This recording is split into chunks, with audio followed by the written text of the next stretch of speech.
You're listening to a Pave Media show. Visit pavemedia.net for more podcasts and video entertainment. So, John, would you rather age normally, the way you are currently, and you know whatever happens for the next 5 years of your life, or however long you're going to live? I don't know. 5?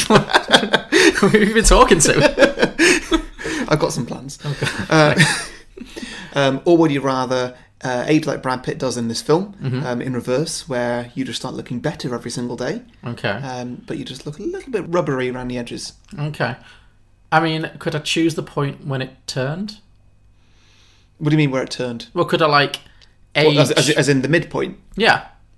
Could I, like, get to the midpoint and then start going backwards? Yeah, sure. It seems like the obvious choice. Okay. So, like, at some point when your midpoint is, say, your 30s, you know where you are now, 32? Yeah, how is that a midpoint? It's just saying, if that were to be, you know, if you... Then you'd live till you're 64. Yeah. No. I was thinking more like wait till you're like 50 and then start going back so what then guarantee you'll get to 100? Well, it's not about longevity as much as like... I like the way you're thinking. Yeah. That could work. Yeah, sure. Mm-hmm. Or Okay. if it could guarantee when the end of your life is going to be, Okay. and you did want to live for quite a while, you could just say, like, oh, well, you know, 80. 80 and then just double back on myself. Yeah. I assume you don't have any accidents or anything, but... Why do you keep saying that? What's going on? I'm scared. Nothing's planned. No, we've made no plans. Okay. You know, me and Who's the gang. we? No, nobody. No. I don't like this at all. What? No, it's all good. Don't you worry about yourself. You'll be alright. We'll take care of you. Seriously, stop saying we. Some films are fine just the way they are. Other films sometimes take it way too far. But really, how hard could it get? Let's go beyond the box set.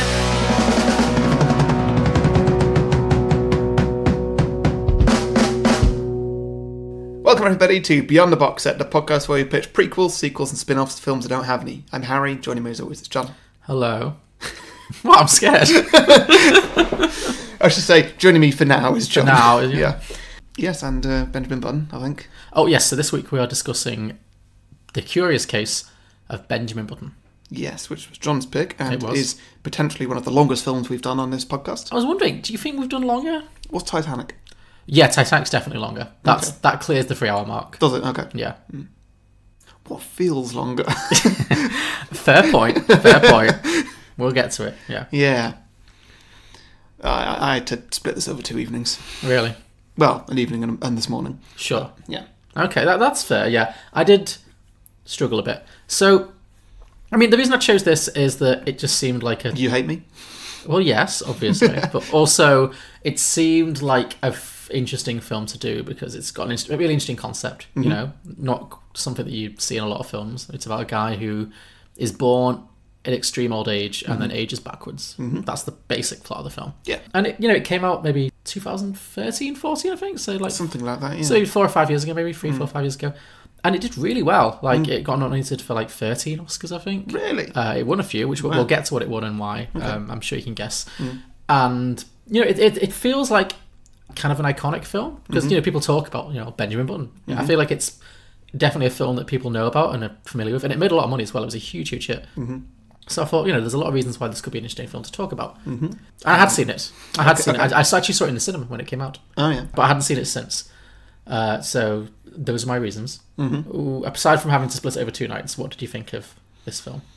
Has ups and downs. Now, you say that the plot was all about he is old, getting younger. Sure. That's really not it. Like, I don't know what the plot is about, but that's only really prevalent at the start and end of the film. There's a whole bit for like an hour, maybe even 2 hours in the middle. Yeah. Where it's not about that at all, and it's just telling the story of a guy's life. And the fact that he's aging the wrong way makes no difference whatsoever. It makes a little difference, I would say. I think it's always there. It's just a few little comments here and there. Like when he goes to war, and then... Well, he's always older than he appears to be. Or he looks older than he actually is. So but like, it is commented on. But it's only like commented on a little bit. It doesn't become a plot point at that point. The middle of this film is essentially just Forrest Gump.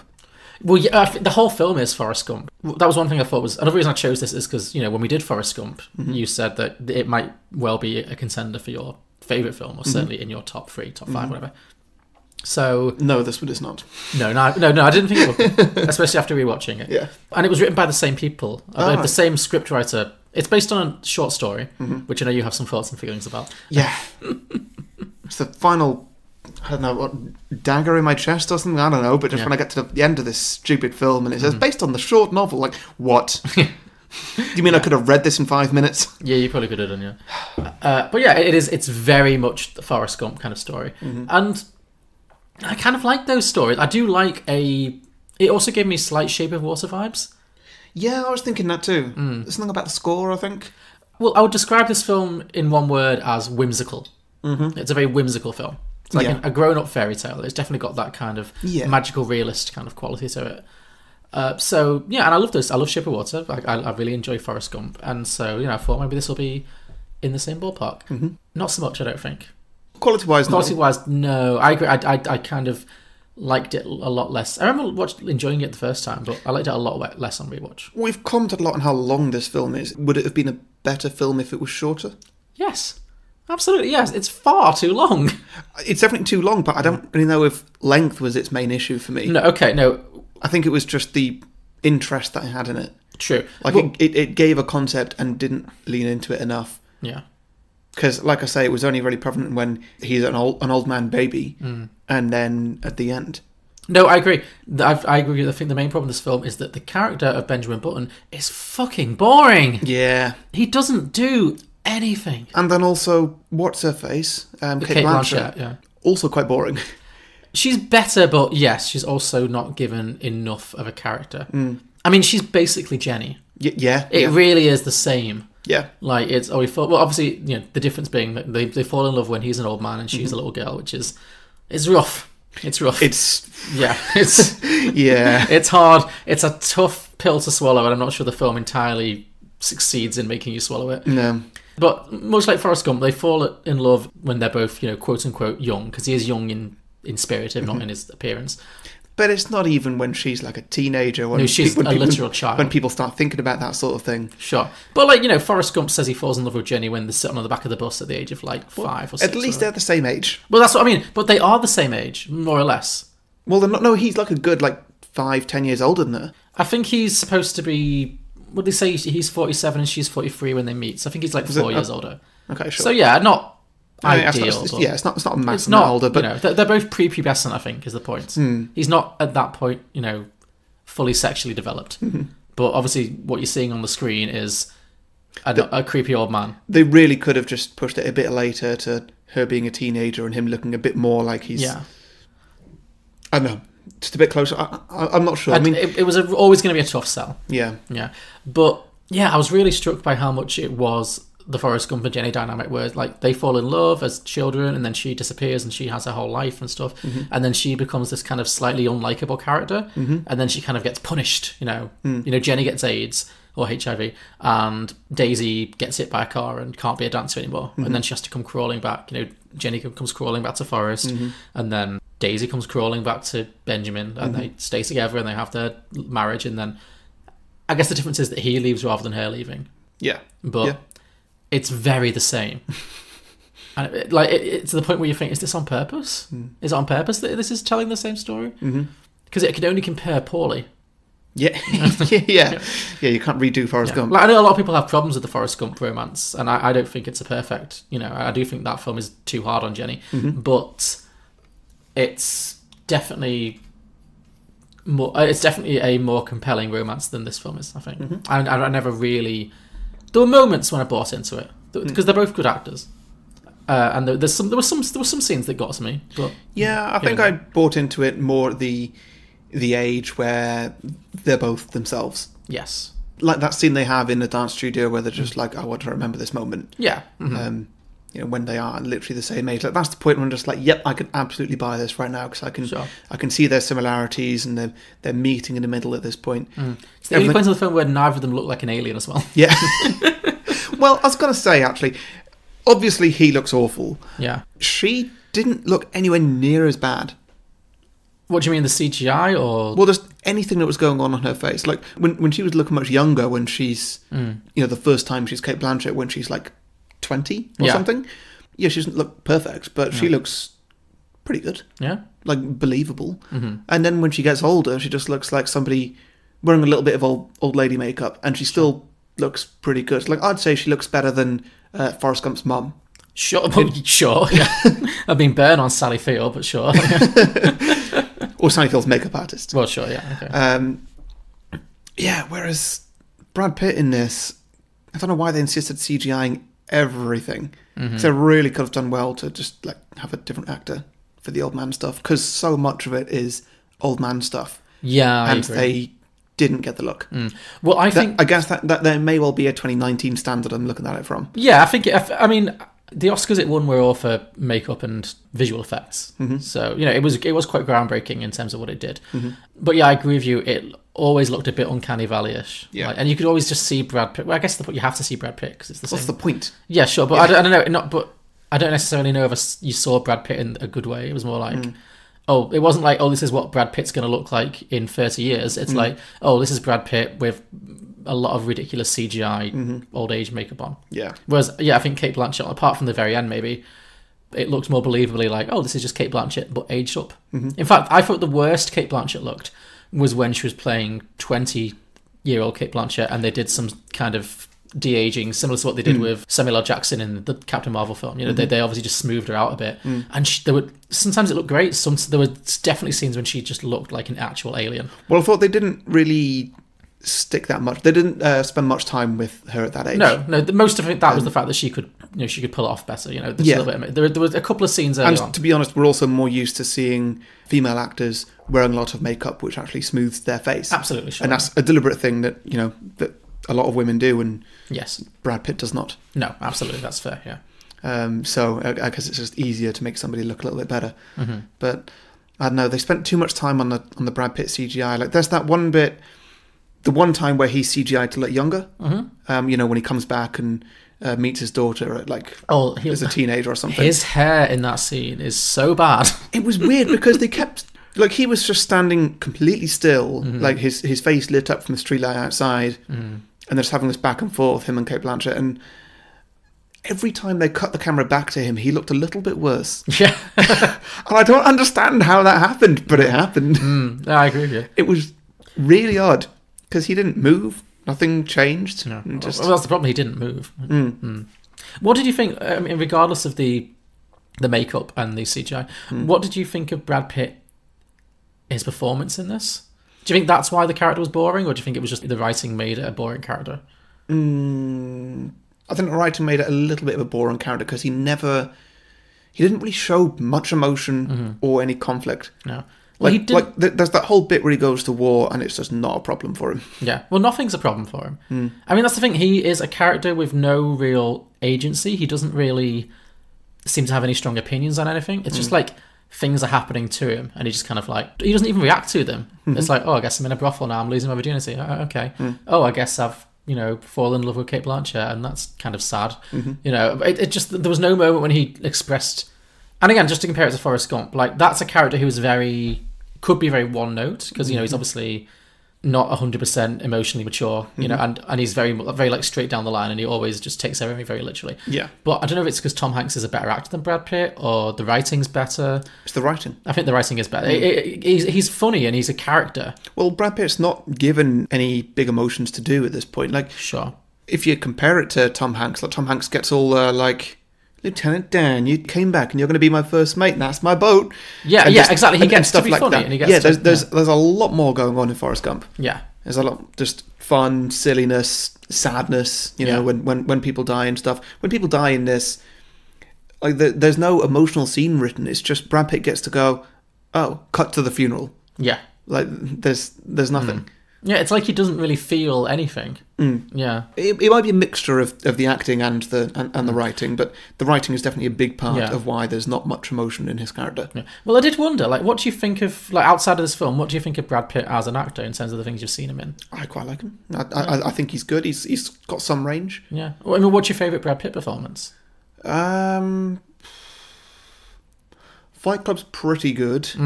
7 Years in Tibet one of his best. Oh, I've not seen that one. Yeah, I'm not too sure what else. We did Interview the Vampire, but I think he was, again, the most boring part of that film. Yes, he was, yeah. That was definitely the Tom Cruise and Kirsten Dunst show. Yeah, it was. And he was the same thing. He's like the narrator who just watches everything happen to him, which seems to be something that happens in a lot of his films. Yeah, I mean, that's it, really. I really do like him as an actor. In Inglourious Basterds, he's fairly good in that. He's just playing Brad Pitt. He's definitely a person who needs to be directed well, and he can play Brad Pitt roles. Yeah. Well, that's the thing, because I feel like Brad Pitt, it's funny because he's so super famous, and it's like he's iconic. Like, I think he is iconic. He is like the ultimate icon of the 90s in terms of, like, what is a sex symbol for a man? You know what I mean? Okay, sure. It's funny what you were going to go with, the ultimate icon for the 90s, and like, you're picking Brad Pitt?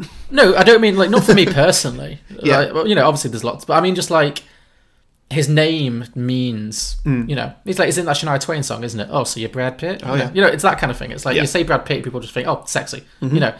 But I think, like, he doesn't... Friends, that's his best role. Sure, yeah. Well, he's playing, against time.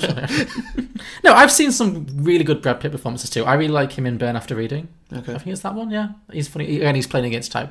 And yeah, he's great in Fight Club. He definitely can act. I'm not saying he's not a good actor. But...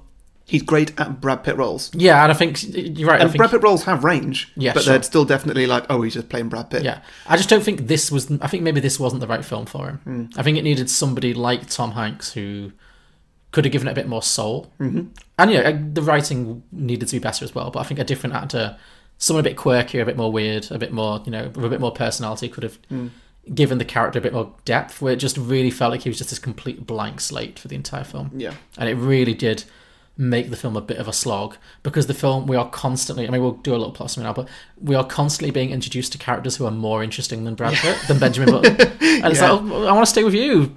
Like, and then they come and go, and we're just left with this quite flat character who, as you mentioned, apart from the beginning and the end, the one thing that's interesting about him, the fact that he's aging backwards, isn't really a factor. It's weird. It's like this film had a good idea, or took a good idea from a famous short story, and was like, oh, this will make a great film. And then... Do you think it tried to Titanic it? In what sense? Where it's like, here's a story, but to make it a great film, in our opinion, we're going to add another story. Do you think that's what... I've no idea what the short story is about. Oh, the short story is... Yeah, I think the short story is more of like a parody. I think it's more like humorous. I've not read it, but as far as I know, it's a lot funnier than this film is. It's like a parody of like old men trying to stay young and stuff, or something like that. But I could see that the short story is just about kind of like the start and the end of his life, and the middle bit is barely a thing. Oh, I'm sure that's the case, yeah. Because the middle bit of this is just something really different. It's just, oh, it just built a romance and a Forrest Gump-style life into this. Yeah. And if you look at the Titanic, it's like, here's the story of the ship sinking from the point of view of Romeo and Juliet, pretty much. Sure. Well, Titanic is more like two stories that... I think there's a very clear split in the middle of Titanic. I don't just mean the boat. Like, sorry. Well, you know, the first half is like a love story, and then the second half is an action film. It's the best pun you've made, by the way. Ever. Oh, thank you. I feel like I've done better. Surely that's not the best ever, but sure, I'll take it. But you know what I mean? Like, yeah, I mean, the love story stays throughout, but like the first half is pure love story, and then halfway through, boom, it's an action movie with two characters that you've already fallen in love with for the first half. Whereas this film is, I don't know, it is like Forrest Gump. It really is. It's like, here's an interesting character who's got something that makes him different from everyone else. You know, Forrest Gump's thing is that, you know, he's, just use his own word, he's simple or he's slow, whatever, and he's very sincere and he doesn't understand things. And Benjamin Button's thing is that he's this child who looks like a man, and then as his time goes by, he kind of looks less and less like an old man and stuff, but he's still a man out of time or something. Yeah. And it's like, oh, here he is going to, you know, both films, they're going to go out into the world, and you know, they're both going to go to war. It's literally the same film. My God, they both go to war. They both go on a boat for a while. They both be a sea captain. You know, and you know, they just have all these adventures and inadvertently affect the world around them, and they have this like love story that comes in and out of it, the whole thing as well. So I can understand why that seemed like a good structure, but yeah, they just didn't. The character was just so nothingy that it just felt like all the stuff in the middle was just real filler. And it's a shame because for the first like half hour of this film, when it's setting it all up, I was really into it. I enjoyed it a lot. I was really I enjoyed those kind of fairy tale kind of things. You know, this whole all the backstories, all the side plots about the guy who makes the clock and stuff, which I'll talk about in a second. Lightning guy, which I'm sure we'll talk about. You know, all that stuff was great. You know, that's exactly what I want from this kind of film. And even at the end, it pulled it back a bit. Like, I thought the end was very sad. I might have teared up a little bit. You know, but the middle bit was just 2 hours, literally 2 hours of just And then the next thing happened, and the next thing happened, and there was just nothing, really. Yeah. Anyway, should we do a quick plot summary? Yes, go for it. I'm not going to do scene by scene because we'll be here for like days. So we opened in 2013, in I think 13, 14, no, earlier, 2008 maybe. Yeah, I think it's more like 2008. Wait, in the hospital? In the hospital, yeah. Whenever Hurricane Katrina was. It was like 2008, sorry. Okay, sure, yeah. So yeah, it's the middle of Hurricane Katrina. I never understood why Hurricane Katrina was relevant to this film. No, me neither. I'm sure there is some kind of meaning to it, I but guess couldn't- it was just maybe to add some kind of an urgency to the few end scenes of the film. As in just like, well, we need to wrap this up somehow, so like how can we Well, it didn't do exactly so? speed things up, did it? Like, No, it didn't, to be honest, but it was just like Kate Blanchett's telling the story, and then every like 45 minutes you'll cut back to her, and some random nurse will come in and be like, "It's still raining." Yeah. Back to the story. Like, Yeah. it didn't add anything. Like, it was never like, "Oh shit, we need to get her out of here because Yeah. the rain's coming." That's not why she's going to die. Yeah. You know, it's just. I mean, really incidental. I did notice a classic at the start of the film, a quote that's in so many films and should be its own drinking game, is a character saying, "The storm's coming." Yeah, true. It's in so many films. Yeah, well, you know, it means the storm is coming. Yeah. Yeah, and it did come, didn't it? It did. It certainly did. So yeah, we open in this hospital bed during the beginning of Hurricane Katrina so we're in New Orleans in America. Kate Blanchett is in heavy old lady makeup, and So much so that I didn't recognise it. no, she is unrecognizable in the scene, and she is basically For which she may as well have just been somebody else. true. Yeah, but it didn't look as unrealistic as some of the Brad Pitt stuff. Like, No, it's I think it's just because she was actually in makeup and not CGI. yeah, sure, yeah, practical effects work better. It's a hill I'm going to die on. Yeah. Yeah, so she's basically in her like late 80s, early 90s. She's basically dying, and she's in the hospital with her daughter, played by Julia Ormond, who, fun fact, played Brad Pitt's love interest in a film in the 90s called Legends of the Fall. So I guess she's not on screen with Brad Pitt in this film at all. But it's funny, she's like in this film playing his daughter, and like 20 years ago she played his love interest. Fun fact. Cool. Anyway, That's an inverse Forrest Gump fact. a little bit, yeah. Oh yes, so it is like the Sally Field Tom Hanks thing. God, this film rips it off in so many ways. Even the incidentals are a rip off. Jesus. Anyway, so Kate Blanchett's dying and in bed, and she asks her daughter to read from this book that she's got. And so the daughter picks up this book, which is the diary of Benjamin Button, who's a guy this daughter doesn't know anything about. And through this, Kate Blanchett tells the story of her great love affair with Benjamin Button. And then we flash back to 1918 or something. Something like just after the First World War. Yes. And the first thing we hear is Kate Blanchett tells this kind of fairy story about a famous clockmaker who has a son who dies in the World War One. Yeah. And then in his grief, he designs a clock that runs backwards that sits in New Orleans train station. Which nobody had a problem with. I thought that's what I was like, who commissioned this clock? They're Yeah. going to be pissed. Yeah. He's going to be sued. That's not Yeah. what they asked for. And the fact that they keep that clock for like a good 80 years Yeah. or something, like, you're going to need another clock next to it. Like, fine, look, poetic and all, yeah, very good, and obviously a big metaphor for this stupid film I'm watching, but that clock is not going to work on a train station. No, yeah. I could see the kind of, that'd be like a tourist attraction, the backwards clock. Yeah. But in a train station, when you genuinely need to know the time, like, it's kind of important. It's going to play havoc with the actual trains, you know, because it's going to be right like once every 12 hours.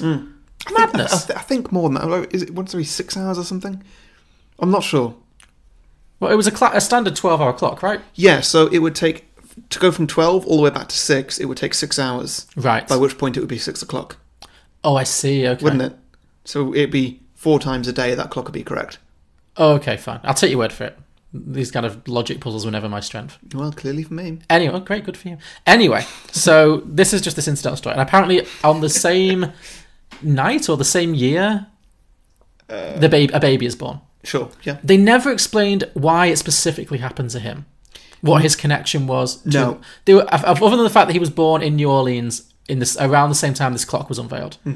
But there was no explanation of why it happened to him or what his connection was with the clockmaker, if any. But regardless, a baby is born in New Orleans, and it's born. The mother dies in childbirth, and the father comes back and sees the baby, and the baby is literally like the size of a baby at this point, but it's an old man, like a horribly decrepit old man. And he's horrified. He goes to drown the baby in the river, but then he gets seen by a police officer. So instead, he leaves the baby on the doorstep of a local old people's home. Not sure what it was. I guess it was an old people's home. Okay. Well, all the residents were old people. like a retirement community Sure. run by Taraji P. Henson. Who I didn't recognise, to be honest. Like, I saw it and I was like, is that... No, I don't think that's her, because she looks so different in this Do you to think? how I currently recognise her. Well, it was 10 years ago. I don't think she looks hugely different, does she? Maybe she just looks 10 years younger, I don't know, but like... Well, she gets aged up and down a lot in this film, and she's dressed, obviously, you know. Yeah, I wasn't confident on her initially. Okay. No, this is the film that was like her breakout role. She got nominated for an Oscar. Really? Yeah, her and Brad Pitt were nominated for she got Best Supporting Actress. Didn't win, but was nominated. And Brad Pitt was nominated for Best Actor. And please tell me he did not win. He did not win. He has never yet won an Oscar. Whew, Yeah. thank God. No. Well, not thank God on that last fact, but but for this film. for this film would have been undeserved, definitely. But yeah, this was a real breakout for her. Definitely. Okay, cool. Yeah, so Taraji P. Henson is this kind of kind-hearted nurse who runs this retirement community with all these like rich old white people who are dying. Well, you know, they're not all dying, but you know. So she takes pity on this kind of... There's a doctor who says it's probably not going to last the night or whatever. She takes pity on it, takes it in and cares for it, the baby, and it survives and thrives. And so she kind of raises it as her own, and this baby becomes kind of Brad Pitt under a whole lot of old age makeup and CGI. They really fast forwarded from him being like baby sized. Like she literally puts him in a drawer at one point. You know, so he's genuinely the size of a baby, which I guess makes sense. Otherwise, how on earth would the mother give birth to him? You know. Yeah. I had many questions. But then they just skip, and then he's like still like obviously very shriveled and shrunken as like extremely old people often are, but essentially an adult. So when did that happen? Like how fast was that? Like I think you next see him when... he's like in a wheelchair. Yeah, but like Kate Blanchett is like 8 or something at that point. Sure. And he's supposed to be, what you say, 4 years older? Yeah, so I guess he'd be like 12. So, yeah, because he had like the size of a 12-year-old.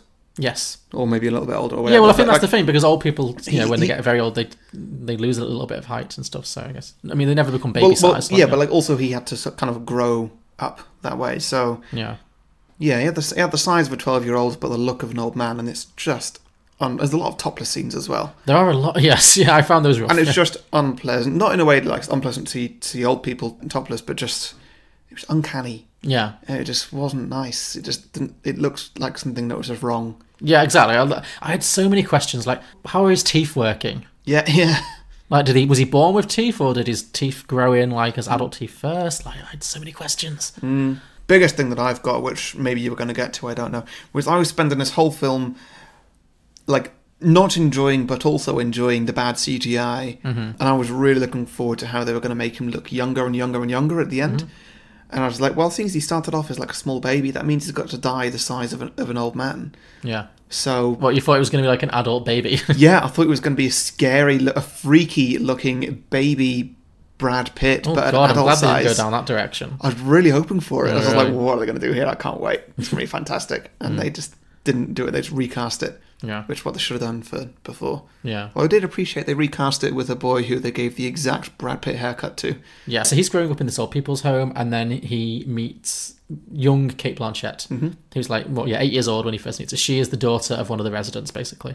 And they kind of take a shine to each other. There are some deeply creepy scenes of them kind of, hanging out together in under blankets and stuff, and, it's just hard. Like, Yeah. it's rough. Especially when Taraji P. Henson's just always saying like, "Oh, they just don't understand you, Benjamin. You're not like other boys." I was like, "Oh God!" Like, maybe because of all the Michael Jackson stuff that's come out recently, and it's just very much like in the media, and it's just kind of, it's a hard pill to swallow. It really is. Like, anyway, but that happens. So he gradually keeps getting younger and younger. She keeps getting older. Oh, there's a scene with a faith healer. That was one of my favourites, actually. Of course it was, yeah. So Queenie, Taraji P. Henson's character is called Queenie. She's also in a relationship. I don't think she's married, but she's in a relationship with Mahershala Ali, who I had completely forgotten was in this film. Utterly forgotten. Yeah. So I was like, oh, great. So she's in a relationship with him, but we find out that she is barren. She can't conceive children of her own. So she goes to this faith healer and asks to try and get him to kind of heal her of that. And he also kind of tries to heal Benjamin and stuff. And that's kind of a fun, weird scene where this faith healer kind of says, you will walk, and then he does, and you think, well, it's not really the faith healer, is it? It's probably because, he is naturally getting stronger as he gets older / younger. And then it just ends on this very weird, funny note where the faith healer just drops dead of a heart attack. Yeah. Made no sense. No, it was just kind of like, I think he's the Brad Pitt's voiceover is like, the Lord gives and the Lord takes away. And it's like, all right. Yep, sure. Okay. I don't know what that was, but I kind of enjoyed it. It was just weird and fun. Like, I wish more of this movie had been like kind of weird and fun. You know, that felt very like, you know, Guillermo del Toro. Or, you know. Yeah, it did. Was it Big Fish sort of thing? Yes, or Tim Burton. Tim Burton should have directed this. Yeah. Like Tim Burton before he went crap. Like, you know. Yeah, that would have been really good. Yeah. Maybe that's the thing. Maybe David Fincher, who did Seven and Fight Club and stuff, which are great movies. Maybe he was the wrong director for this. I think like he might have been. I don't think he's like got enough imagination in that kind of fantasy kind of way. Anyway, so he continues to get younger and stronger, and he eventually goes out. What happens first? Does he meet the sailor, or does he go to the brothel, or is it the other? Is it the pygmy guy who takes him to the brothel? I do not know, John. It's a lot, isn't it? Like, a lot of things happen, and it's kind of It's a lot, and if this was around a 45-minute mark, then I was falling asleep. Really? Okay. Did you actually watch the whole thing, or did you miss a bit? Oh well, I didn't fall asleep. I paused it and picked it up the next day. Okay, fine, sure. Yeah, at some point, Brad Pitt goes out to sea. Yeah, he just joins the crew of a tugboat, That's it, yeah. and I never understood why. I guess he just wanted to have an adventure. And then later got enlisted into the army. Well, the whole crew of the tugboat, yeah. So he starts working for, let's be honest, Lieutenant Dan. Yep. Sure. Yeah. It's Jared Harris playing this kind of salty sea captain who's like covered in tattoos. For me, like, again, probably the most interesting character in the movie. Like, he was lots of fun. Like, I would have watched a whole movie about that guy. Yeah. But alas, no. So he takes him to a couple of brothels, I believe. Yeah, he does, because he's the one he meets him while he's drinking with his dad, or he's drinking with somebody. And then this guy's like, you've never had sex before? Well, let's take you to a brothel. And, you know, that all happens. And he just takes a shine to him, basically. And then the two of them go out to sea together with a bunch of other sailors.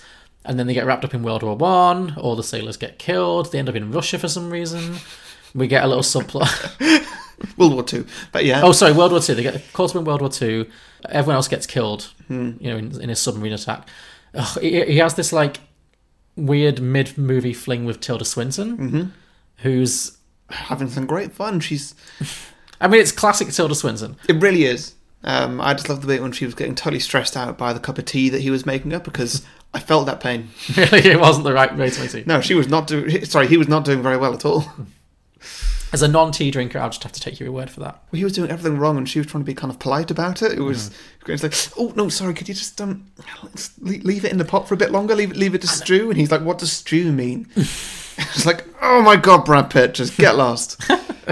Well, it's funny, like, because Tilda Swinton is British, but I felt like she was playing super British. Oh, she was, yeah. Well, I mean, she's Scottish. I mean, she's not British. She's well, yeah, that is British, but you know, she's not like English. She's Scottish.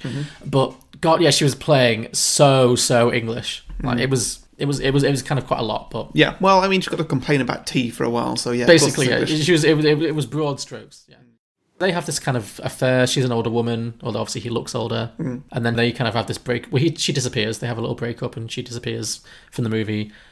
Her whole thing is that she wanted to swim the English Channel, and then she couldn't. She failed, and then she never tried again. But anyway, it doesn't matter. It doesn't really come up again. No, it doesn't. Like, so much in this movie doesn't really come up again. So then he goes back to New Orleans, I think, and then he kind of keeps reconnecting with Cate Blanchett, Daisy, who's now an adult and has now become full Cate Blanchett.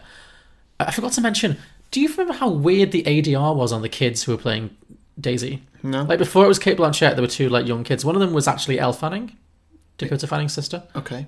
It felt like they were... I'm pretty sure Cate Blanchett was ADR. You know what ADR is? Like, voice-overing the kids, dubbing the kids. Right, yeah. It felt like the kids were really badly dubbed with these weird voices that didn't match their mouth movements. Okay. It just added to the whole oddness. No, I missed that. Yeah. Anyway, so he comes back and she's become, like, a woman, you know? And she's become a famous ballet dancer. She lives in New York, so they kind of reconnect a little bit, have a few little meet-cutey moments. Then he follows her to New York, where she's become like this, you know, she's a young woman in New York having a great time, and she doesn't really want to hang out with her anymore initially. So again, it's very much like when Forrest Gump goes to find Jenny, and she's like being a hippie in the army. It's basically the same thing. Yeah. Is that when they do she does the weird sex dance for him, though? What was this? When she does like the weird ballet dance in the moonlight, and it's just really odd. Oh, yeah. That weird, seductive ballet dance she does. I forgot about that. That was... Yeah, what? It was very strange. I mean, there's so much of this film that doesn't really make any sense, and so it was difficult for me to get on board with. Sure, yeah. You know, given I stopped halfway through, it really breaks up a film. I just powered through it. Right? Sometimes you just have to power through it. I did not watch it twice, which I often do, but this week I was like, there are not enough hours in my life. Fair Fair, yeah. Basically, they keep coming back together and breaking apart again. They have this kind of on-off kind of relationship. At some point, she gets hit by a car because she has to suffer, obviously. Breaks her leg. I liked the scene leading up to that. It was good, yeah. If anything else had changed, it was like the butterfly effect, wasn't it? It was like if one thing had gone wrong, or one thing had gone differently, like, you know, a woman misses a taxi, and because of that taxi, a guy's running late, and you know, all this stuff happens leading to her ultimately getting hit by a car. Her leg is shattered. She can no longer dance anymore. So now she's humbled. She goes back to New Orleans. That's probably my favourite part of the movie, I think. I would say the beginning is my favourite part. It suddenly turned into a different film. Yeah, well, that felt It like turned more into a sort of like a run, Lola, run sort of scenario. Very much that. Very much that, yeah. It was just weird and odd and just very unique in this film, and it was refreshing. I liked the beginning of this film, the end of this film, and like a few bits with the sea captain and that bit, basically. Yeah. It was really like they were patchy. Like there were enough bits that I liked for me to not like hate the film, but they were really like interspersed with stuff that wasn't bad, but was just like super dull. Just long stretches of just like nothing is happening. Yeah. But anyway, so she goes back to New Orleans, and he's just getting younger and younger and younger. At a certain point, Taraji P. Henson dies. Very, very sad. They kind of take over the place for a bit, and he progressively just goes from being like old man to like sexy Brad Pitt. Like, I really loved the sexy Brad Pitt montages they kept adding in at the end. Like, here's Brad Pitt looking sexy on a boat. Yeah. Here's Brad Pitt looking sexy backpacking around Europe. Like, it's just like he had like the sunglasses and everything. It was just like, what is this? Yeah. Like, yeah. And I don't know. I think just added a different vibe. If it making him a Brad Pitt type, you know, like this super like photogenic, inhumanly Hollywood looking actor. It added this extra thing of like, he's not just like a guy with a strange thing. He's like a guy who is some kind of weird god, you know. Like, whereas again, if it was just someone like Tom Hanks who just looks like a person, normal guy, yeah, I think that would make it a very different story. And I think I might have liked that story better. You know, because it was weird. Like, even when he's like old man Brad Pitt, like he's unaccountably very attractive to a lot of women. A lot of women are like, oh, hello, you know. And so then as he becomes like sexy Brad Pitt, it's just kind of becomes a bit silly.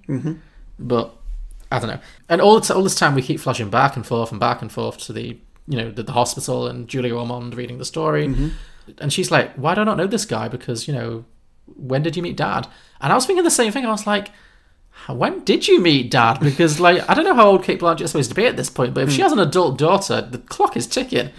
And then after a certain point, she actually says, oh, I'm 43 years old. And I'm like, where is your kid? Yeah. When are you having this baby? Like, tick-tock. Like, talk about 11:59. But that's when she says, like, oh, I'm pregnant. Yeah. So then Brad Pitt's really concerned that he has to leave now because he doesn't want Cate Blanchett to have to look after a baby and him. Because he's like, I'm going to keep getting younger. And that's not fair on you, and my daughter deserves a father. But like at this point, he's forgotten the fact, or just not mentioning the fact, that he's only physically getting younger. Yeah, he's not mentally getting younger. Like, that comes up multiple times in the film. Yeah. That he's only, you know, getting older on the inside, or whatever, or, you know, vice versa. And then at this point, it's suddenly just like, you're not going to turn into a child, a mental child. No. Also... And then, like, when it gets to the end of the film where he physically turns into a child, he gets dementia, but, like, it's... Well, that's an old person disease traditionally, and like, that's to be expected. Yeah, I had two questions that didn't make sense to me. One, you know, the scene when Cate Blanchett says that she's pregnant, she says, "Oh, I'm 43 and you're 47, so we're close to the same age. By the way, I'm pregnant with our daughter." Then he's like, "Oh, no, my daughter deserves a father. You know, it can't be me because I'm just going to keep getting younger." You've got like 25 years until it starts to become like an issue. You know, yes, she might notice, oh, my dad looks very young, but yeah, but maybe it'll become more of an issue then. Like, well, you were just saying in that situation there, like they've got about 20 years until Brad Pitt turns into a child. That means that his daughter's going to be, well, you said 2025, whatever. Sure. So his daughter's going to be like mid-20s. Sure, yeah. So, but a lot of people who have older parents or just, you know, see their parents, you know, I mean, one of the things that this film really hammers home is that being very old and being very young, it's kind of the same journey. You know what I mean? It's the same thing. You become, when people get older, especially if they get dementia, they become quite helpless and quite childlike. So is it that different from having a dad or a parent who goes through dementia and just ages naturally? I mean, obviously it's going to look weird. Because like I said, he's not aging down mentally until he gets dementia at the end. So why not just prepare for it and let her have a dad? Yeah. I didn't buy his reason for having to leave at all. Yeah, me neither. Yeah. So he leaves in the middle of the night and just abandons his child. So Kate Blanchett meets some other like nice, dependable guy who becomes like the father figure to Julie Roman's character. Mm-hmm. And he goes off on his backpacking trip. He goes on a gap year. Yeah. There's a gap year montage. He's just like in his shades, in his Brad Pitt shades on the sea, just walking around like Thailand and Malaysia and all this stuff, just like gap year. Washing himself in the river. Yeah, just doing all the cliches. Yeah. And I was like, clearly, this is why you left. Yeah. Oh, I couldn't possibly. It's not fair on my daughter, my poor daughter. I must go and, travel the world instead. Like, sure, Brad. Sure. That's why. It was for your daughter. It was for the kids, So he does that, and then he very selfishly kind of comes back, just randomly one day when I guess he's supposed to be like 21 or something. So Yeah, now you've got so. Brad Pitt. Now you've got Kate Blanchett aged up with CGI, looking a bit weird, and you've got Brad Pitt aged down with CGI, looking very weird, with a very weird, terrible like young Brad Pitt haircut. And he comes into her dance studio and he's like, "Hey, it's me." She's like, "Oh my god!" And they have sex and stuff, and it's like, but the daughter sees him, and it's like, "Who's this guy?" And it's just, and the father. Sorry, wait. They have sex. Not the daughter doesn't see them have sex, but they go to a hotel room, don't they? They have the last goodbye. Cool. Okay. Yeah. Sorry, you just told that all out of order. I did. Well, the whole film's kind of out of order, but yeah. They have a little last hookup, and then he disappears. Yeah. Does he disappear again? Yes. Yes, he does. So he just comes back for one last goodbye. Yeah, and then he next time turns up as a child back at that care home. Yes. So at the end of the film, so he disappears again. Kate Blanchett raises her daughter alone, with this dependable guy who we don't really get to know, who she married afterwards, who raises the daughter as his own child. And then somewhere at the end of the film, I guess the dad dies. We don't really. He's not a character. He doesn't matter. No. And then Kate Blanchett the people who are running Taraji P. Henson's retirement facility after she died contact her and ask her to come and visit, and they explain that this child has turned up it's Benjamin, and they know it's Benjamin because they raised him, whatever. But now Benjamin has aged down to the point where he's like 10 years old, maybe? Something, yeah. And he is exhibiting all the signs of what would be in a grown person dementia. So he's experiencing dementia, but obviously with the body of a child.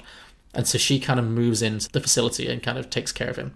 Well, first she visits him a lot, and then she eventually moves in. Yeah. And she kind of almost mothers him, and he basically gets younger and younger, more helpless and more helpless. And at the end of the film, in a scene that I did find very moving, actually, he basically... This film ends with a baby dying, which is bold. Yeah. Bold. He basically dies. Like, Well, this one's bold at both ends, really, isn't it? it is, totally, yeah. But yeah, so she's like cradling him in her arms, and he just, as a baby, and he just dies. And then we cut back to the present day with the Katrina thing, and then Julia Roman's like, "I can't believe that was my dad, and I never got to meet him." And then she kind of goes outside, and then Kate Blanchett apparently dies, and end of movie. Yeah. So is the whole thing just the final ramblings of somebody on their deathbed? Pretty much, yeah. That may or may not be true. Well, that's the other thing, yeah. Do you think it could was be. backed up by any proof? Like there were the postcards and stuff? It was but the diary, yeah. She wrote a diary, didn't she? No, he wrote the diary. It was. She wrote. She made. Oh, it all you up. think? Oh, so you think it's all just a load of It's bullshit? all conspiracy. Interesting. Okay. Well, I was thinking, the end of the film that we are to understand that Kate Blanchett basically raises this child that not raises because he's dying, but goes from being Brad Pitt's lover to being Brad Pitt's carer. And all this time, like, where is Julia Ormond? Where is her daughter in all of this? Does she know this is happening? Obviously she doesn't, because she's reading all this like it's brand new information. Like, does she just have no relationship with her mother at all in this time? Like, it's really weird. Her character just isn't there at any point apart from when she's first born, and then in that one scene when it was strange. I didn't understand. I was hoping that at the end when he's a baby, there was just kind of narration of some kind. Like in Look Who's Talking. Like it's a Bruce Willis voice. Well, I was more imagining like the Family Guy jokes where it's Patrick Stewart or something. Oh, great. Yeah. He's like a baby you can talk. Like, really awful like CGI around the mouth. Just like, damn you, woman. That would be quite funny, yeah. Oh, I really want to see that movie now. It was perfectly nice. It was just kind of dull. It was kind of it was dull and odd, and I think we've agreed should be directed by somebody else. Yeah. Christopher Nolan would have been another good shout. Oh, he would have made it so confusing. He would. He would have jumped all over the place. Yeah, but you know what? Why not? No, I really think... I think it would have been more interesting than this. I think this was a bad choice for director. No, I agree. It would have been more interesting. I really think Tim Burton on a good day or Guillermo del Toro. They would be my choices to direct. Yes. Yeah. Both good choices. Yeah. Yeah. Any more thoughts before we get to drinking games? No, not really. Okay, let's get there then. Okay, I've only got a couple this week. Oh, I've got quite a few. Oh, actually, before we do, there was one more thing I wanted to talk about. Yes. So, this film was in pre-production. This is one of those films that was like, they tried to get made for like 20 years before it finally happened, with lots of different directors and actors. So, before it landed in Brad Pitt's lap, there were two other big stars who were, at one point or another, signed on to play Benjamin Button. DiCaprio. No? Really? Oh, that would have worked, though. Because he was like famous from very young. He could definitely have done that, I think. Yeah. But no. Okay. Think older. Mel Gibson. No, ugh. No. You're not a million miles off, but Jesus. Yeah. Him playing... Ugh. Bill Murray. No, that would have been a comedy. It would have been great. That's a very different film, but I'm on board to see it. Let's see. What else is just on my mind at the moment, really. DiCaprio and Bill Murray, they're just swirling around in there. And Mel Gibson. And Mel Gibson, sure. Well, why not? Johnny Depp. No, again, if this was a Tim Burton movie, 100% would have been him. That would have been really good as well. No, could have been really good. It could have been really good. It's hard to not think of Johnny Depp now, but if you think 5 years ago we weren't all, as a collective, sick of Johnny Depp, so maybe, yeah. Edward Norton. No. Think older and more famous. Christopher Plummer. No, not that old. And also more famous. How is Christopher Plummer more famous? Older. Alright, fine. Imagine Christopher Plummer, like, CGI. I mean, you could have played the first part of the film fine, like, just turn up. But Christopher Plummer, like, horrifyingly CGI to look 20. Ugh. That'd be nightmarish. Yeah, probably, yeah. I'm not sure. Nicolas Cage. You're getting warmer up now. Okay, how am I getting warmer? Well, it's someone who's been in films with Nicolas Cage. Okay. John Malkovich. You're getting colder again. Okay. Yeah, I think this game's over. David Schwimmer? Well, now you're just being silly. Also, that would be terrible. I mean, we can do the Friends game in a bit if you want to. But, No. This one. Well, okay, yeah, sure, yeah. we can. We'll park that. We'll come back to that. John Travolta. Ooh. Yeah, I don't buy it, but he was in line to do it for a while. Don't know how that would have worked. It might have done. And also, for a brief period, Tom Cruise. Wow. Tom Cruise. He does have kind of an ageless quality. Oh, I'd have loved that because, well, the point is not being ageless because, like, Brad Pitt now doesn't look majorly different to Brad Pitt like 20. No, he's just a bit craggier. Yeah, 20, even 30 years ago. Like, if you Sure. look in comparison to what this film did, aging wise. sure. So I'd love to see what Tom Cruise would look like as a fake 80-year-old. Yes, that's true. I feel like Brad Pitt is aging more naturally than Tom Cruise. He doesn't seem like he's had loads of surgery. Like, obviously, he looks unrealistically good for some reason, like mid-50s. But, Yeah. On the whole, he doesn't look like he's had loads of plastic surgery and stuff, whereas obviously Tom Cruise is just being held together by elastic bands and, a prayer at this point. So, but yeah, I just thought that was interesting. Elastic bands and a prayer. Yeah. All right. The title of my debut album. Madonna's more recent biography. Elastic bands and a prayer. Yes, she is being held together by elastic bands and like a prayer. Great, yeah. Oh, gender flip it. Make it with Cher. What, you mean this film with Cher? Gender flip this. This isn't my sequel pitch, but I've just thought, gender flip this film and it's Cher. So, I mean, I obviously anything with Cher, but I'm excited for that. What, just so you can see her at different ages? Sure, yeah. Because again, like, she puts a lot of effort into not looking different. Yeah, I don't think she'd want to. I think she'd be excited by the wig opportunities. Meryl would be great. Meryl would be very good, yeah. Meryl could work, yeah. Yeah, because I don't think She's not that vain, no. She could definitely, yeah. She'd do whatever. Sure, yeah. I think if this film had been made 20 years ago, if it had been made with Travolta, Meryl probably would have played the Daisy character, the Cate Blanchett character. Yeah. Okay, yeah. Could work. Wow, Travolta and Meryl. Is that a thing? Ever? I don't think they've ever... I think they make films of quite different quality. I don't think they've ever really come together. Like, That's one way to put it. I can't imagine any John Travolta film. I mean, he's made some great films, but there's none I can imagine Meryl easily slipping into, No, and me vice neither. versa. Although now I'm imagining Grease and Meryl in the Olivia Newton-John. Like, tell me about it, stirred. Yeah. Like, oh God. She'd do that. She would absolutely. Yeah. Great. Okay, anyway. Now, should we get some drinking games? Yeah, sure. Okay. Do you want me to start? Yep. Drink every time a character's voice is difficult to understand. Okay. I didn't really clock that, but sure. I found a lot of, especially Cate Blanchett at the beginning when she's doing like a mix of accent work, because she's doing this kind of real New Orleans, you know, and old, like aggressive old lady voice. Mm-hmm. Yeah. In the first like opening scene, I was like, I can't understand what you're saying, love. It really, actually, a lot of her, because the film was narrated by her initially, I was so pleased when it switched to the younger actress. Julia Ormond narrated it, and then Brad Pitt narrates it as well. When it was Cate Blanchett, it really authentically recreated the feeling of listening to a very old person tell a story.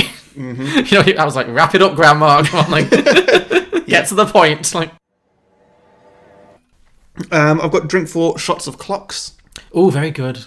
Yeah, clocks play heavily in this film because the New Orleans clock is kind of a constant theme. And then, yes, good. That's a good, sensible drinking game.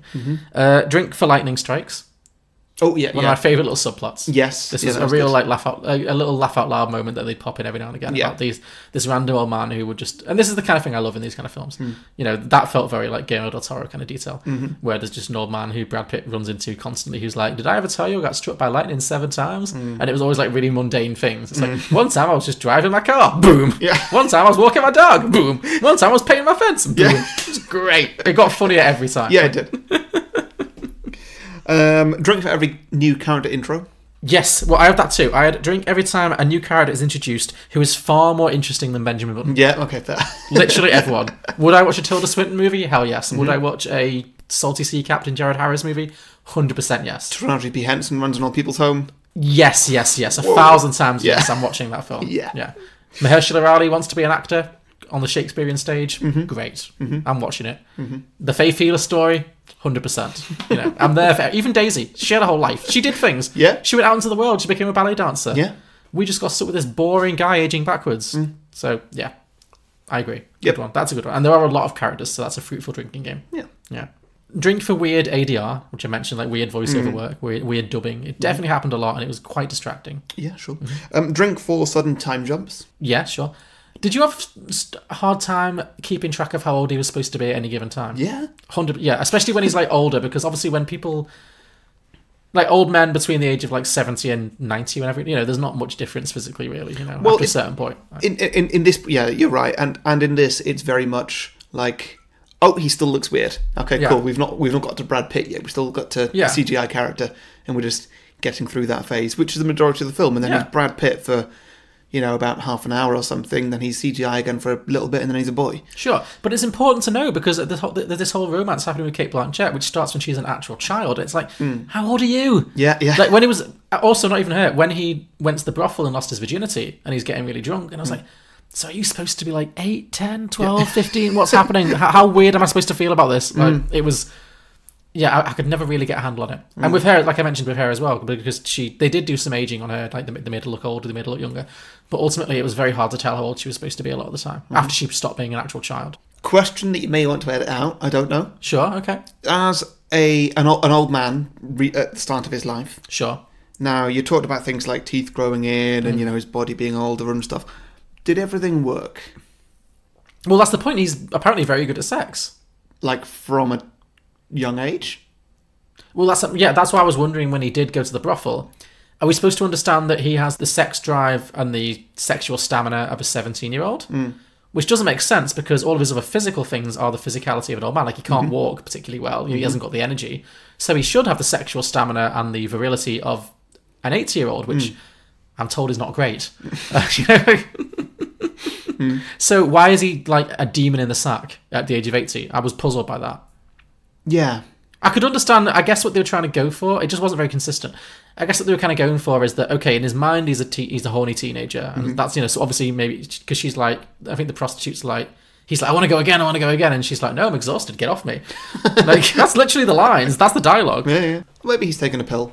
Yeah, well, this film is pre-Viagra, but sure, yeah. Okay. But that's what, but I guess that's what they were going for. But yeah, it didn't make sense because, yeah, I guess your sex drive is physical and mental, but surely even if the mind was willing, the body must have been quite weak, but they didn't go there. I had similar thoughts. It was confusing. Yeah. Oh well. Yeah. Last one I've got here is drink whenever there's something that creeps you out. Oh, okay. Could be anything. Could be somebody's face. Could be the age difference between two characters. Would you say you found this film to be creepy then? Yeah. Yeah. Did you not? No, yeah, true. But like, was that your primary reaction? Was that this film was creepy and off-putting? Yeah. Okay. It's very off-putting for multiple reasons. Yeah, I would agree. This film doesn't really land. No. It's weird. I wonder.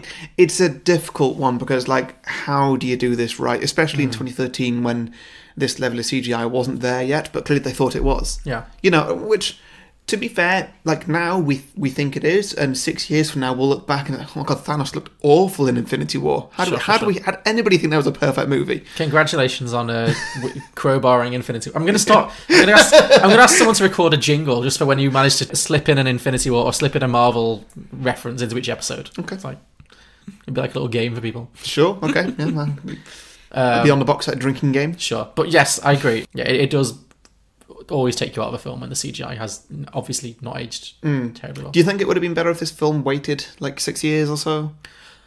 Well, you never know, do you, where the technology is going to go. I think I'm always just pro practical effects. I suppose actually at this point, like, Avatar's been out and successful visually for a fair few years. Yeah. So they're just like, I think we've hit it, guys. We've peaked, yeah. CGI is acceptable to use for the majority of our film, so we're going to do that. Yeah, well, that's the thing. This film was really sold on its technical merits, and I think that's really what it's remembered for. I don't think a lot of people really remember the story of this, other than the basic concept. Yeah. I think that's all my drinking games. I think I've done all... Yeah, I think I had drink every time it gets sexually weird, which we've covered, which is similar to yours, drink when you feel uncomfortable. Yeah. And drink for old people acting. Yeah. Like, not elderly actors, but like actors doing I'm so old acting, which Cate Blanchett was hamming it up a little bit in certain There was a lot of that. I was really just feeling this feels like the Titanic. It's been 84 years. Yeah, there was a couple of moments like with Cate Blanchett when she reminded me a lot of Winona Ryder in yeah, I'm an old woman now. Yeah. Again, why put her in that much makeup? Just cast an old lady. Like, yeah. I mean, that film was in like 1992, so obviously it's not going to look that great now. But same principle. So yeah. Great, cool. All right, so before we get some sequels, listeners, if you have enjoyed this episode or any episode we've done before, then please go to patreon.com/beyondtheboxset and you can support us for as much or as little as you like. We'll have links in the description. If you do so, then you get a few bonus features, which are a bonus show called Beyond the Box Set. We review films in the cinema, which is always good fun. It's a good excuse to just talk about, well, more than one film a week. Yeah. And, present day films. Yes. Keep it relevant. Keeps our ideas fresh anyway. It does, yeah. In theory. Theoretically, yeah. Well, we'll see how it goes. Yeah. But, so the most recent one we just recorded was for the new Jordan Peele movie, Us, which I think we had an interesting conversation about. It had it brought a lot of talking points to that film. Definitely a good head-scratcher of a film. Yeah. So we dig deep into that and talk about what these films are like and how good they are and everything. And or how not good they are. Yeah. We've seen some stinkers this past year. Yep. Well, this past 12 months, not recently. We've not seen anything too bad recently, have we? What's the worst film we've seen this year? In 2019? Yeah. In the cinema? We haven't done much cinema in 2019. We did No, a it's lot not of been Oscar Oscars. stuff, It's yeah. Vice, isn't it, then? Probably Vice, which we didn't watch in the cinema. Yeah. Oh, well. Also, if you become a Patreon, then you get a 30-second advert slot on the main show once a month. Yes. Which you can use to advertise anything that you like. It can be yourself, can be a project you run, can be a business you're a part of, or you run, whatever floats your boat. Could be your podcast if you have one, yeah? Yeah, certainly. And also, finally, if you are a Patreon, then you get to pick a film for us to do on the main show. What was the last one we did? Was it Clue with Julia from the Contrarians podcast? Yeah, that was a good one. It was a good time, yeah. So yeah, and if you do that and you would like to join us to discuss that film, you are more than welcome to do so. You can either come and join us in Leeds if you happen to be in the area, or you can Skype in and we'll connect that way. Yeah, we'll work it out. So all that is available, patreon.com/beyondtheboxset. Yes. Hi, I'm Lee, and I host Connected Hearts, a Kingdom Hearts fan community podcast. Each episode, a guest and I talk about the game series and the fantastic community surrounding it. From artists to streamers, cosplayers, and podcasters, we talk about how a dog, a duck, and a boy in silly shorts teaches us that our friends are our power. You can find the show on iTunes or grab the RSS feed from Twitter for the podcatcher of your choice, @PodcastHearts. And hey, may your heart be your guiding key. Okay, moving on. I guess Sequel. you're going to start with your sequel. Sequels then, yes. Hit me. So I've got quite a few. Oh, okay, interesting. You're doing a lot of sort ones this week? Or? Yeah. Okay. 3, maybe 4, depending on what okay. you want to edit in. Sure. So I've got 3. Okay. So I've got 4. Thank you. Take your pick. Thank you. Okay, so the first one I've got here is Inside Out. Inside Out. Okay. I'm pretty much just saying, what would it be like if different films were kind of taking place at the same time? Go on. So this is going to be centering around the emotions inside Benjamin Button's head. Oh, okay. We get the entire film, but through the eyes of the Inside Out crew. So they're having to deal with the fact that the person that they're in charge of is a prematurely old man. Pretty much. And do they know that that's weird? Yes, they do, because he's always very kind of confused and sort of unemotional. Like they don't really know how I'm to not do their sure job. if he has emotions. Yeah, he doesn't really feel a lot of like joy or sadness or. He's very flat in that way. So I'm going to say that they start off.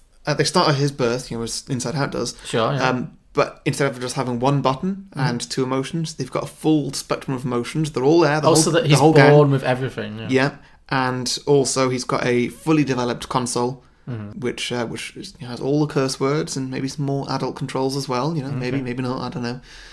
And we kind of see how that goes. His life goes on. As he gets older, when he gets to more sort of the second part of his life, Sure. the console starts to shrink a little bit. Oh, so they have to Buttons- deal with having less to Buttons work start going away, which becomes a bit confusing for them, and so they don't really know how to feel about that. Okay. There's a lot of arguments over who gets to use which button and stuff. And nearer the end of the film, the emotions themselves start to fade away. Oh. Until we're just left with joy as the final emotion, as that final scene gets recreated, Aww. being held in Kate Blanchett's Kate arms. Blanchett's arms. That's nice. That was very sweet. I kind of would like to see a version of Inside Out inside to Roger B. Henson's head. That'd be a lot of fun. Yeah, that'd be good. Yeah. Yeah. Another one I've got here is to redo this film, but as Memento. Okay.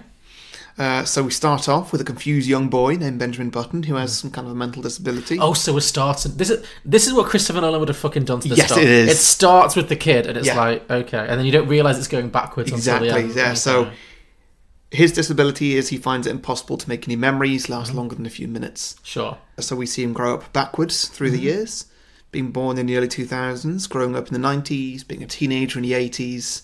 There's a fair bit of travelling around the world, and as kind of his gap year kind of age. Sure, yeah.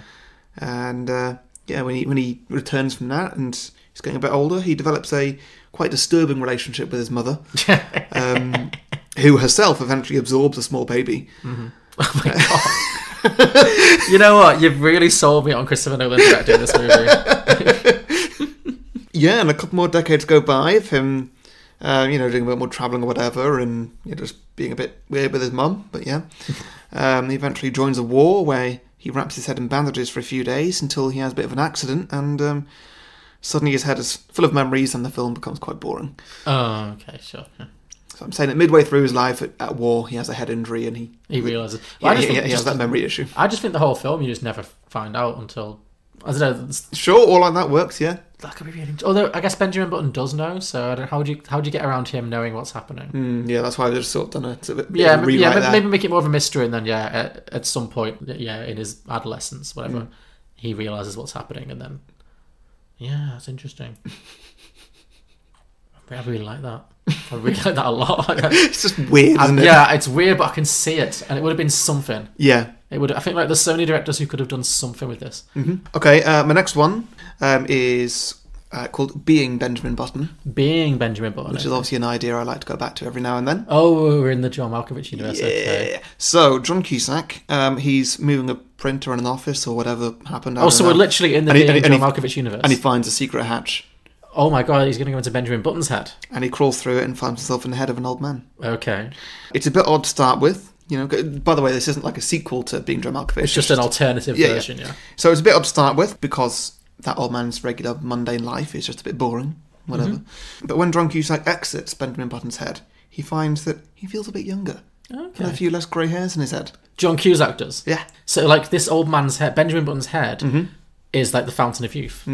Interesting. These are good this week. I know. God. After a few more trips, he works out that pretty much every trip will take about a year off a person's life. And so he's like, boom, I'm going to make some money out of this. Yeah. Which, you'd be wrong not to. Yeah. And it gets very popular very quickly, as it is the literal anti-aging cure. Yeah. So everyone's like in Being John Malkovich, he just opens up commercially. Everyone's going in to get a little bit of fountain of youth from this old man. Yeah. Because Okay. instead of rather just like you get to live as an actor for 5 minutes or whatever, like it'll literally take years off your life. Yeah. Mm. Well, in the good way. Yes. Yeah, so he sells tickets to this literal anti-aging experience and gets popular, but it all starts to change when the real Benjamin Button comes onto this. Okay. And Is it the same thing where when you go in, you take over it, and so he's having this thing where people are constantly taking over his head, and he's like, left with no memory of it? Yeah.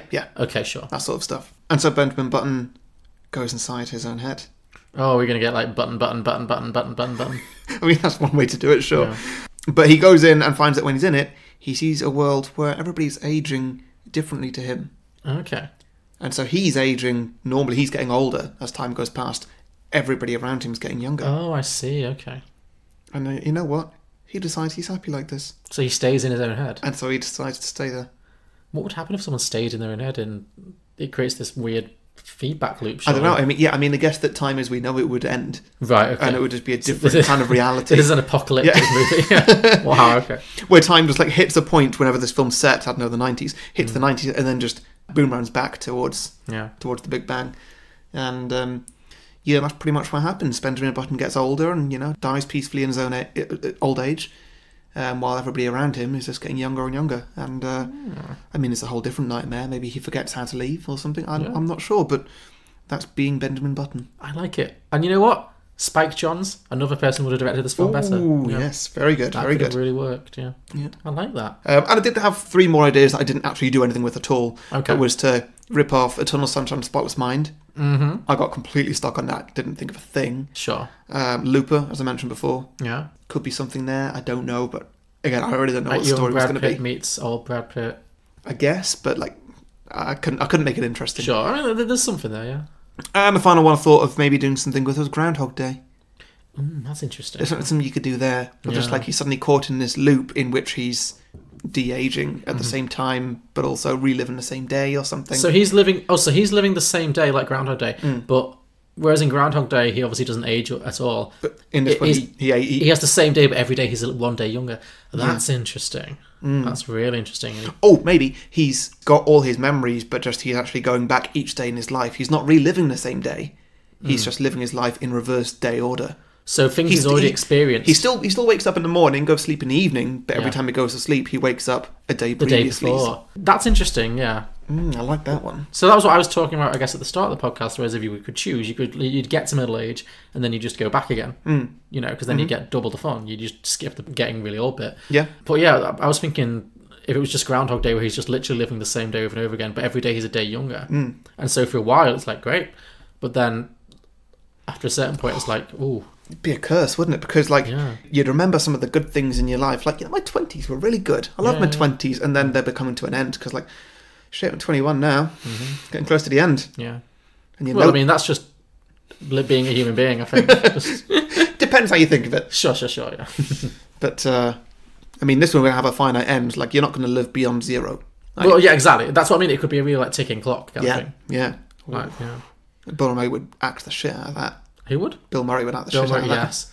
Yeah, I like that too. That's good. God, there's a lot of potential. There's a lot of versions of this film that are better than this film, is I think what we've come up with here. Yeah, pretty much, yeah.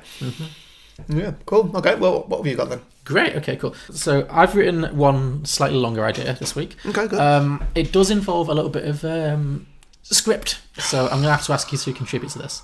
I'll let you know when. There's not loads, but there's a little bit. Who am I playing? Well, I can't tell you. It would spoil the surprise. When it comes to it, I'll give you your lines, okay? Do we need to do any impressions? I wouldn't say so, no. Okay, cool. Just I need to be mentally prepared for that if need to be. You'll be playing a woman. Okay. That's all I'll give you for now. I can play a woman. I know. That was my woman voice. That was your woman voice. It was almost imperceptible.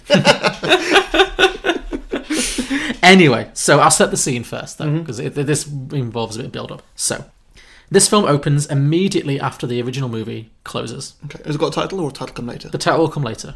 If in fact I've written one, I'm not sure I have. We'll get to it, we'll see. We'll cross that bridge. So, Daisy, the Cate Blanchett character, the love interest, Okay. is alone in her hospital bedroom, as she is at the end of the original film. preparing to breathe her last as Hurricane Katrina rages outside. Obviously, at the end of the film, her daughter leaves the room, so she's literally on her own, and we assume she's dying, but, Anyway, so she's lying there in her bed, just preparing to die. She's seen the hummingbird at the window. She thinks this is her last moment on Earth. She's just told her great story of her whole life to her daughter, all the stuff about Benjamin Button. So she's lying there, very weakened, just like breathing her last breaths, and she dimly hears a sudden movement. As the curtain on the hospital bed directly to her left, it's snatched open. So there's been a hospital bed. She's in a hospital ward. She's not got a private room, we're assuming. So there's a bed next to her that's had like a privacy curtain across the whole time. Now she just hears someone pulling that curtain back. Then she hears the same thing happen in the hospital bed directly to her right. She just hears the curtain snap back. She's too weak to even turn her head at this point. Sounds like it's about to turn into a musical. Not a musical, no, not a musical, but Okay. I like the way you're thinking. So she's too weak even to turn her head at this point, but through her blurred vision, she sees two shadowy figures shuffle into view. It's two ancient crones, who look more like zombies than human beings. Their skin is peeling, and they're covered in stitches from head to toe. Okay. So now... I don't know where you're going with this. Okay, well, here's your first line of dialogue. I don't need to read too much ahead, but your first line of dialogue is in bold. You see, Madeline, I told you this trip wasn't a bad idea. Oh, shut up, Hal. How do you even know she's telling the truth? Have you got a better idea? Ugh, fine. Get up, you old bitch. You're coming with us. Daisy feels herself being yanked from her bed, and a strange liquid is poured down her throat. Let me know when you clock what this is. Drink it up, dear, nice and quickly. Daisy begins to feel very strange and lightheaded as her limp body is dragged out of the hospital bedroom and into the howling storm. Shit. Oh, for God's sake, Mad. This is going to ruin my makeup. Just get to the car, we can worry about that later. Daisy blacks out. She comes to, sometime later, in a cheap hotel room, the wind still howling outside. As she opens her eyes, her vision is clearer than it's been in years. She feels vital, energised, but also strangely cold and empty. As her eyes adjust, she finally gets a clear view of her captors. It is Madeline Ashton and Helen Sharp, also known as Meryl Streep and Goldie Hawn, from Death Becomes Her. Yeah, I know. Something. For some reason I was thinking Hocus Pocus, and Close. mood-wise I wasn't far Yeah, off. you were pretty much in the same ballpark. Okay. So Daisy's coming to, and she's like, "Who are you? Where have you taken me? Where's my daughter?" That doesn't matter right now. Listen, will you tell them the truth about the man who could age backwards? Benjamin? Why, yes. Yes, I was. But he's long dead now. Yes, we heard that part. By the way, you are a really tedious storyteller. We need to know how he did it. How did he manage to reverse the aging process?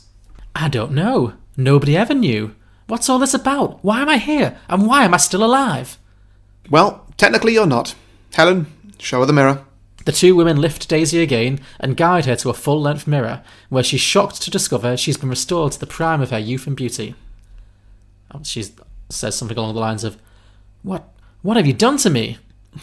Madeline and Helen explain that they've given Daisy a second chance. She's been made young and beautiful again. But also, she's dead. This is a miracle. Yeah, well, it's not all it's cracked up to be. So you better help us figure out how your ex managed to turn back time, or else you're in for an eternity of misery. We're then going to cut to a short cutscene where we'll see the daughter come back into the now empty hospital room, look at the empty bed and the open window, and be like, what the... It's the last we'll see of her. After Daisy gets over her shock, she processes the story Mad and Hell are telling her, and she realises that she has no choice but to reluctantly try and help them out. So for listeners who haven't pieced this together, this is basically the characters from Death Becomes Her, who at the end of Death Becomes Her, they take a potion to halt the aging process and never get any older, but they're also basically zombies. Yeah.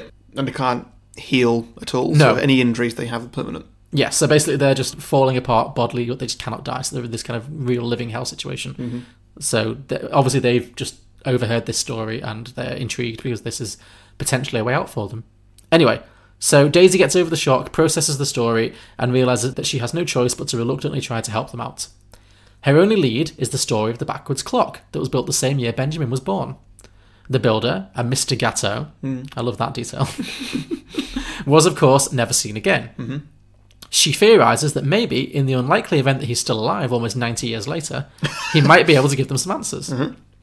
So then the bulk of this sequel that I'm pitching is going to be concerned with Madeline, Hel, and Daisy as this trio of like undead zombies trying to seek out Mr. Gatto while also trying to keep their crumbling bodies together. You know, so it's like basically sort of a Benjamin Button style story, but with much more interesting characters. Yeah. Obviously, Daisy is going to be initially delighted to have her ballet dancer's body back, but soon she starts falling apart just like the other two.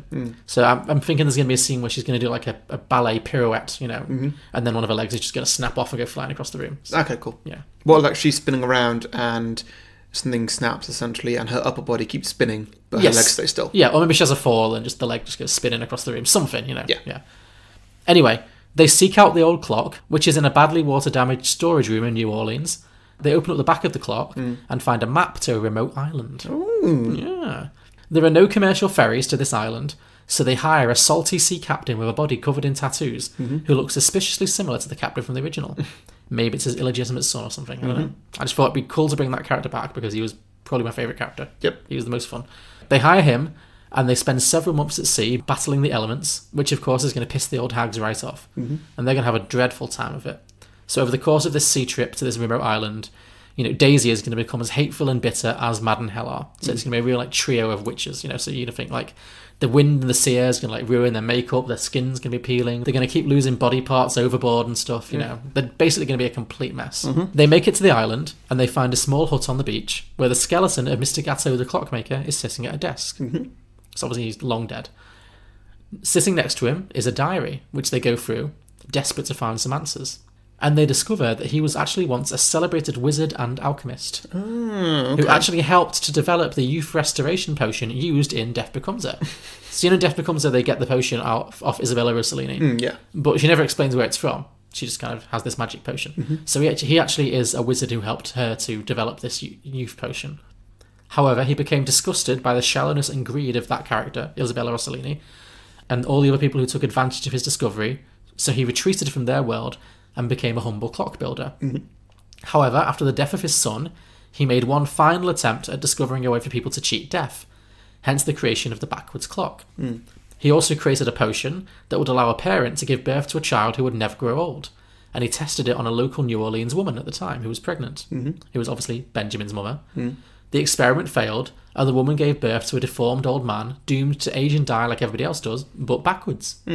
Dispirited, he fled from New Orleans and lived out the rest of his life in seclusion on this remote island. The women finish reading the story and are obviously disappointed by the outcome. However, they do spot a mysterious vial on his table containing the last of the failed potion he gave to Benjamin's mother. The three women argue about what they should do with it. They have no idea what it would do if a non-pregnant woman was to drink it, but they don't have any other options left at this point. Also, there's only enough left for one of them to drink it. So the three of them get into a furious catfight as they scramble to drink the potion. Daisy, being less decomposed than Mad and Hel, manages to take advantage and down the potion before the other two can stop her. At first, nothing happens. Then she gets a strange feeling in the pit of her stomach, and suddenly she shrinks down rapidly until she's the size of a baby, but with the face of Cate Blanchett. Imagine how horrible that would be.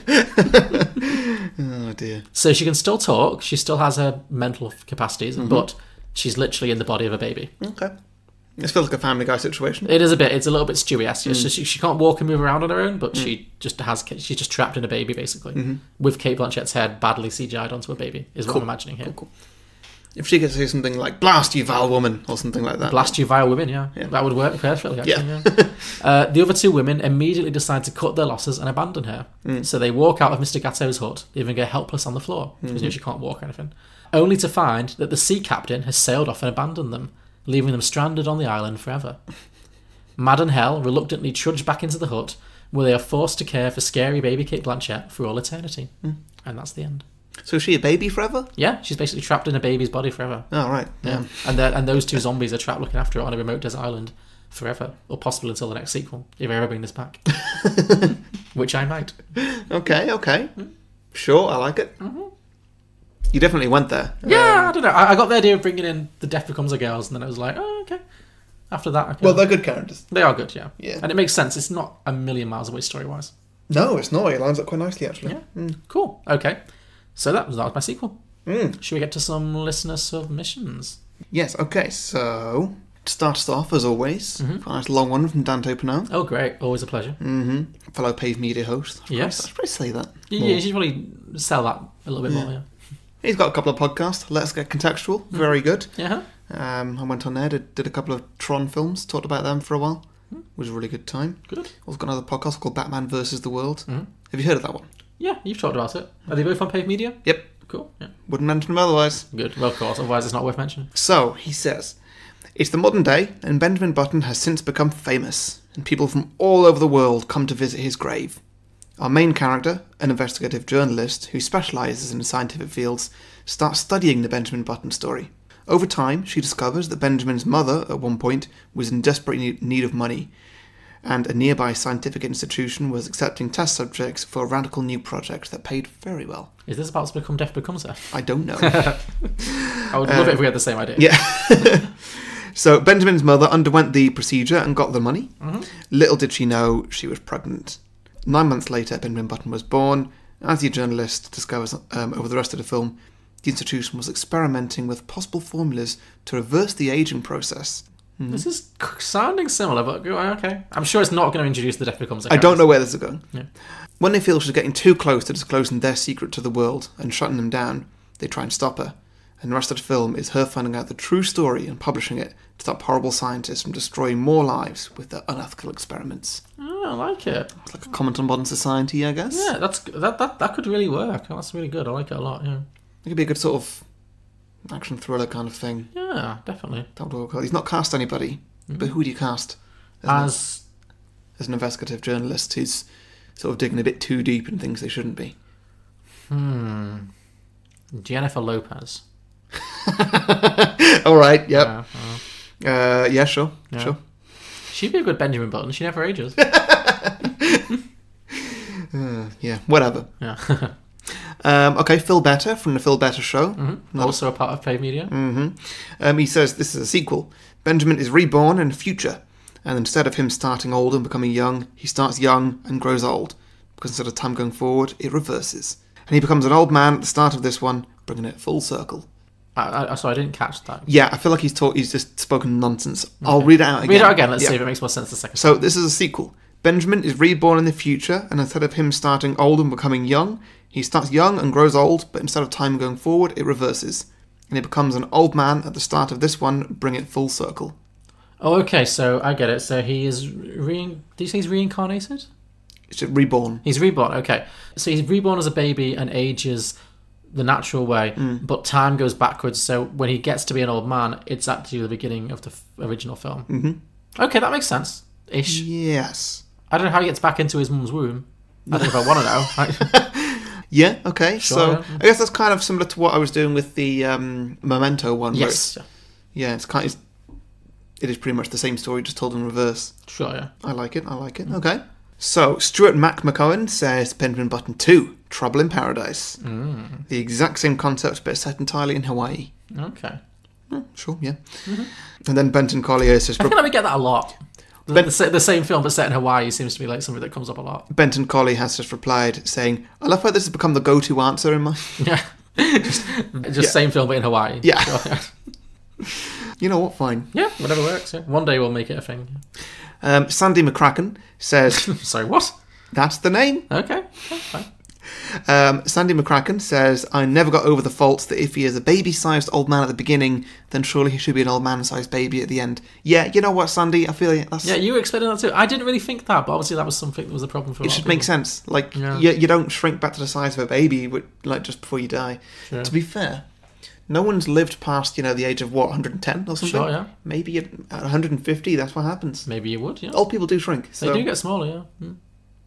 But do they regress to the size of a newborn baby? That'd be weird. Yeah. It would be weird. Oh well, anyway. I like this one. Derek Rivera says, the normal case of John James. He just grows up naturally. Great. Just average. Why John James? Just It's a normal name. Yeah. I like that, yeah. Yeah, that's good. Fidel Rise says, Once Upon a Time in Hollywood. It's Benjamin Button, but it's in a Tarantino movie. Nice. So Tarantino directing Yes, another this. director who could have Yes. done this differently, yeah. Very good. Well done, Fidel. Nice. James Smurden says, the less curious case of Benjamin Button, where he turns into a baby and everything just reverses and he ages normally again. Right, okay, yeah. Hugo Buckley, I don't have an idea for the story, but, in quotes, the curious case of Benjamin Butt on. Okay, yeah, Keep that if you want. sure. Alex Funder says, I'd like to see it take a Gremlins 2 route, where it's just filled with a bunch of other Benjamin Buttons, including weird variants with extra powers like electricity and bat wings and possibly even a girl. Ooh. What do you mean possibly? There's a girl in this. That's just what he says. Okay. I didn't write this. Okay. There will also be a very necessary scene of guys in a boardroom meeting trying to understand the extent of Benjamin Button's power. Okay. Naturally, it'll be called The Curious New Batch of Benjamin Buttons. Oh, I like it. Okay, sure. Interesting. Okay. Yeah, that's all I've got. Yeah. Okay, cool. I have some as well.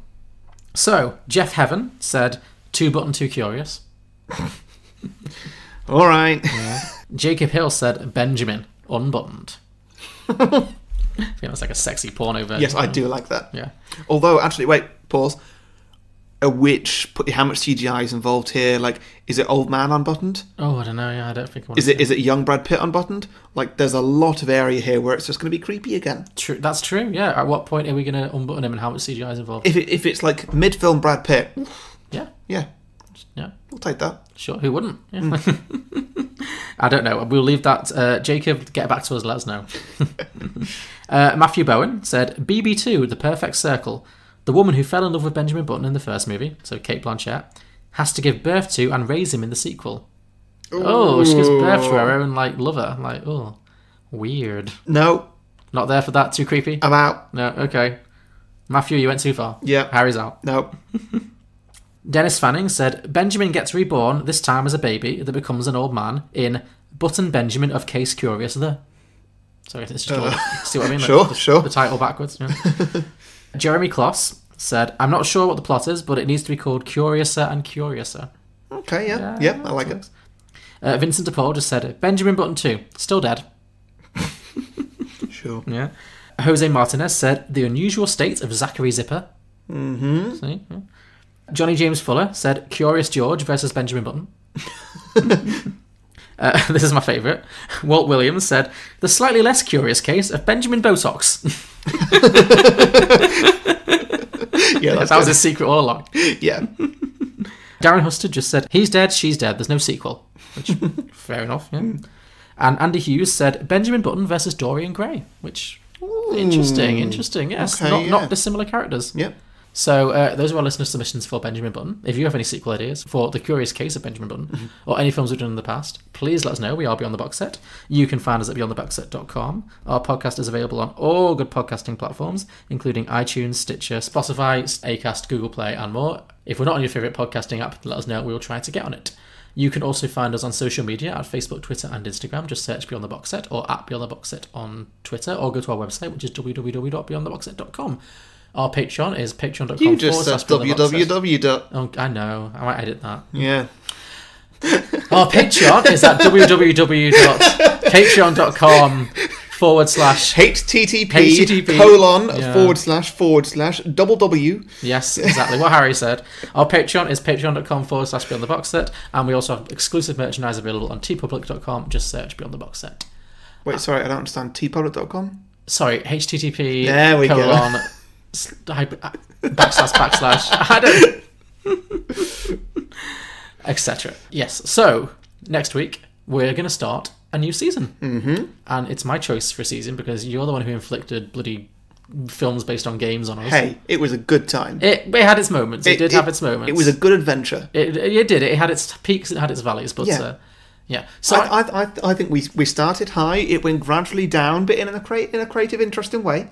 I would say we started at the bottom and just clawed our way up, personally. You know what? I don't know why I said that, because we definitely... we started with the worst film. We started with the worst and got progressively better, yeah. Yeah. It was Battleship, dreadful. Need for Speed, problematic. Need for Speed was a better movie than Truth or Dare, but I had more fun recording a podcast for Truth or Dare. Yeah, I'll get on board with that, yeah. And then Clue was just amazing. We definitely, that was the peak. Yeah. So we'll see how this one works out. So I thought we'd do something we've not really done before, which is do a season all based around a single actor. Mm-hmm. So I thought, what is an actor who's currently been in the news, who is, has enough of a catalogue of work that could sustain a whole series? So I thought, let us do... Mel Gibson. No? Maybe next time. Okay, cool. Okay. Ugh, cool. no. Cool. I'm never doing the Passion of the Christ on this podcast. You know what? I'm not going to make that a joke. I'm not just doing that. All right, fine. I mean, there are enough decent Mel Gibson films out there. We could Sure. do Braveheart one day, but you know. Yeah, let's just not make a theme of this. Sure, thank you. Yeah. Anyway, no. So I thought, we recently had a discussion about the movie The Wife, which was nominated for an Oscar for Glenn Close, and Harry mentioned that it was the second film he'd ever seen Glenn Close in. The first being Guardians of the Galaxy. I don't think those two films represent Glenn Close's best work. You know, I don't think that represents the scope of her career. So, given that she is now, you know, the woman who's been nominated for 7 Oscars and has never won one, you know, that's a lot. That's a lot of work. So I thought, let's do a 4-week season of movies starring Glenn Close, acting legend Glenn Close. Okay. So I'm going to line up 4 Glenn Close related movies. You look very excited by this prospect, Harry. And we'll see at the end of it. We'll see what you think about Glenn Close and, you know, her career and how her acting style and whether you are a fan or not. And I think it will help you in future. If she ever gets another Oscar nomination, you know, you'll have more of an appreciation for who she is and what she does. So with that in mind, next week's film, we're going to start off with one of her big Oscar losses, a film she was nominated for Best Actress for, that a lot of people think she should have won for, that she did not. That is Fatal Attraction. I've heard of it. It's a very iconic film. Is it? Yeah. Oh. I don't think you'll hate it. Okay. Yeah. Cool. Yeah. So join us next week, listeners, for Fatal Attraction, for the first part of our Getting Close to Glenn Close. Oh, God. I might workshop that. Oh, no. You clearly thought about that for a couple of weeks. It's been stewing a little bit. Oh, John, that's awful. Can you think of a better That's one? the worst pun you've ever made. Can you think of a better You've one? had your best and your worst this Well, episode. great. Well, you know what? I just showed my full range, didn't I? Can you think of a better one? A better title for this? No. Well, then that's what it's going to be. We've not done titles before for these things. Well, I just thought I'd throw it out there. Join us next week for Getting Close to Glenn Close and Fatal Attraction. Oh, my God. I'll tell you what, the next season is going to be great. Well, that's I'm aware that I'm, you know, opening a lot of doors here that you can definitely take advantage of. But you know, that's for the future. Well, I haven't at all. I gave you the option of treating Well, it as a exactly. season, but- It's kind of your fault, but yeah. Fine. You know what? When it comes time to do like the Rock season, I'll be on board. You know, I'll take it like a man.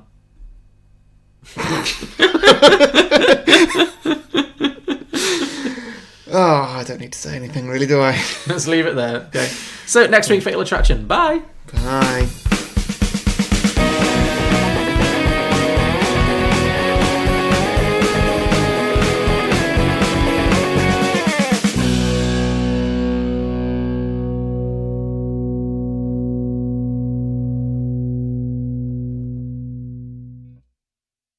Now you're a seaman.